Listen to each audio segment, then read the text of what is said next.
guys! Welcome to another video. Pasensya nyo kasi naghatid ako sa ko kanina umaga, tapos naginis ako dito, nag-almusal ako. Nila din daddy yung almusal ko, tapos eto, back to work na naman ako kasi umalis na si daddy, so pumasok ko siya sa work. Hindi ko na video yung iba mga nagaganap kasi sobrang, di ba, busy. Tapos may tindahan ka pa. Tapos may mga bumibili syempre. Makakasingit ka pa ba ng video? Maalala mo, kailan ko mag-video? Nag-video lang po kapag kunyari meron akong isi-share or meron akong gustong sabihin. Like this, ato, load ko. Nagpalit na pala ako ng listahan kasi nung unang listahan ko is magkasama sila. Pero ganito yung style niya. Ganito siya. Ito naman listahan ng aming kuryente at tubig. Ayan. Ganito siya. Tapos, medyo na-hassle kasi ako, lalo na yung asawa ko. Nalilito siya kasi diba, sa isang ganito notebook, hahatiin mo siya sa gitna. Tapos yung kalahati load, yung kalahati gigas. Nalilito siya. So, ang ginawa ko na lang, bumili ako ng bago. Tapos, yung mga una-unang transaction, nilista ko pa rin dito. Ayan. Nilista ko pa rin yan. Ayan.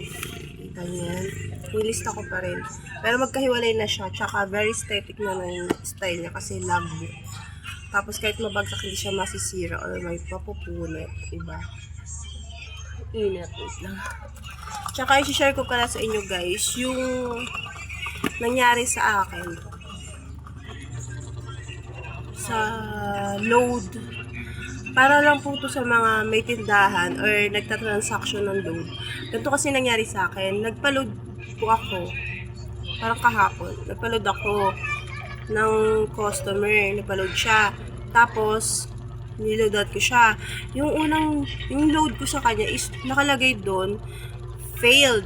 Tapos, biglang bumalik siya ulit sa simula. Tapos napaisip ako, sabi ko, failed. Bakit? Ibig sabihin hindi pumasok. Pero natapos ko yung lahat ng transaction, isi-send na lang siya para pumasok yung load. Tapos nakalagay bigla, failed pagkatapos nun. Tapos, sabi ko, ba't nag-failed? Tapos, yun pala, namatay saglit yung wifi. Tapos, biglang bumukas yung wifi. So, nangyayari to sa mga may problem sa mga wifi kadalasan. Yung namamatay bigla yung wifi habang may transaction kayo. Dapat ang gagawin nyo is, di ba kung nag-failed yung sa Gcash or sa load, pero natapos yung transaction, to isi-send nyo na lang siya, bigla siya nag-fail. So, ang gagawin po natin dito is, gaya nga sa akin, i-check po muna, bago tayo mag-open ng isang panibagong transaction, bago natin siya ulitin, check po muna natin yung ating transaction sa Gcash o di kaya check natin kung may nabawas ba yung laman ng Gcash. Dun sa Gcash, may baba nun sa may transaction, check nyo po dun, open nyo po yun, tapos check nyo po dun kung may pumasok bang transaction or wala. Tapos check nyo rin kung may bawas ba yung Gcash nyo. Doon kasi tayo magbabase kung pumasok ba siya o hindi. Kagaya sa akin po nangyari is, di ba, nag-fade siya. Natapos ko na lahat ng transaction, isi-send na lang. Nag-fade siya bigla. Yun pala, bigla siyang pumasok, pero nakalagay sa akin is failed. Pero, tinignan ko siya this transaction, may naka-record na pumasok na yung load.